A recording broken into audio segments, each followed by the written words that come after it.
শোনো, আমাদের আর একসাথে থাকা কোনোভাবেই সম্ভব না।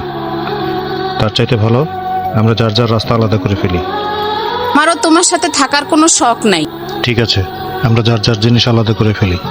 তুমি তোমার জিনিস আলাদা করো, আমাকে আমার জিনিস বুঝিয়ে দাও। সেটা না হয় করলাম, কিন্তু আমাদের যে 3টা বাচ্চা আছে তাদের কিভাবে আলাদা করবে? কথা তো তোমার ঠিক আছে। ঠিক আছে, আর কিছুদিন অপেক্ষা করি। আমাদের চতুর্থ বাচ্চাটা যখন হবে তখন তুমি 2জনকে নিয়ে যাবা, আমি 2জনকে নিয়ে যাব। ঠিক আছে। 2000 years later.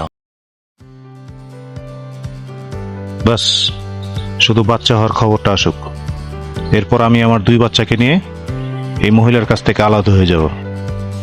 ইয়েস।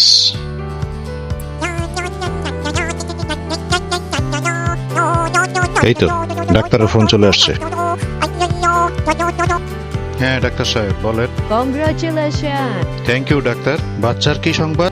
জবজ বাচ্চা হয়েছে আপনার। বিশ্বাস ভেঙে দেবে এমন করে ছিল না তো